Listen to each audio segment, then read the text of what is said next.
Alam mo, ganda na tanong mo, Frami, no? So, siguro maganda bago ko sagutin, paalala natin sa mga nanonood at nakikinig sa atin ngayon na ano nga ba talaga ang katungkulan or katungkulan o tungkulin ng isang mambabatas, no?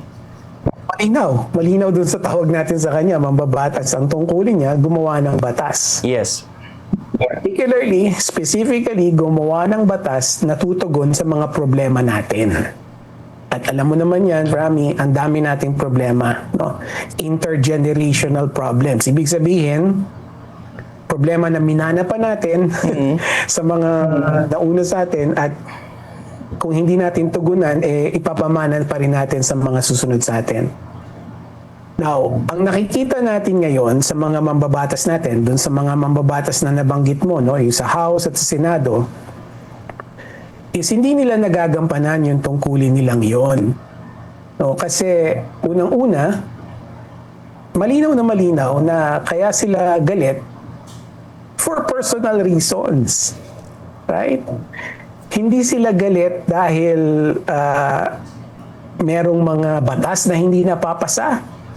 Hindi sila galit dahil yung mga problema ng bayan natin ay hindi natutugunan. Galit sila kasi naiinsulto sila. Galit sila dahil yung padron nila ay naiinsulto.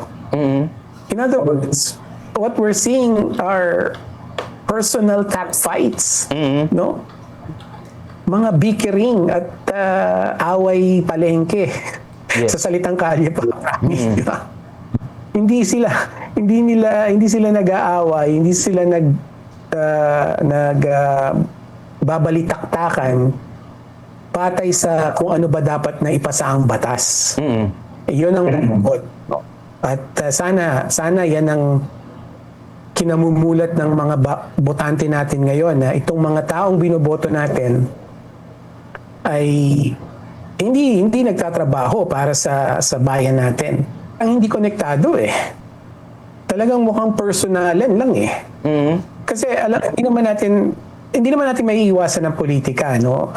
Lalong-lalo na sa House at sa Senado kasi iba't ibang mga political backgrounds ang mga tao dyan, ano? So, talagang magkakaroon ng bangayan at bardagulan based on political partisanship. Ang gusto lang natin, sige, mag-away-away kayo sa politika, pero dapat ang pinag-aawayan nyo ay polisiya or batas o yung paggawa ng batas. Ayaw natin makita na nag-aaway kayo na personalan na away ninyo. Yes. Right? Para mapatayasan lang kayo ng ihi sa sarili nyo. No?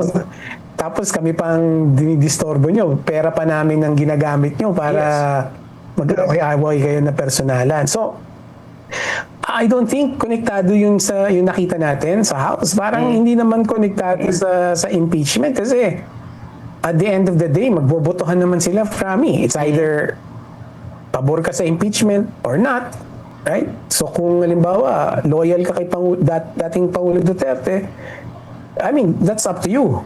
Pero dapat ang pag-uusapan mo is ano ba yung natalakay sa Committee on Justice? Ano ba yung hindi mo gusto doon? Right? Ano ba yung ebidensya na gusto mong kontrahin? Wala naman tayong narinig na ganun Ang mga naririnig natin, away personal Mga ka-Frami, no? Hindi na tayo dapat magulat doon sa mga ganun pagbubunyag. Ang dapat nga nating ikabig is magpresenta ka ng ebidensya, ng pagpapatibay o pagpapatunay. Kasi lagi na lang may mga pagbubunyag Yan ang problema kumbaga, ang kailangan natin is malaman is ano yung totoo. Ano ang pruweba.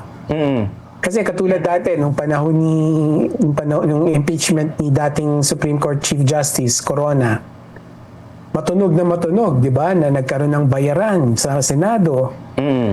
Ay hanggang ngayon, hindi natin alam ano yung totoo Kasi wala naman nagka-come forward to say na ito yung ebidensya. So, while I agree with you na hindi na to bago, yung mga pagbubunyag, ang kailangan natin ibalik sa kanila, dun sa mga nagbubunyag, magpapakita ka ng ebidensya para talagang Yes. matukoy na natin to at hindi na to maulit.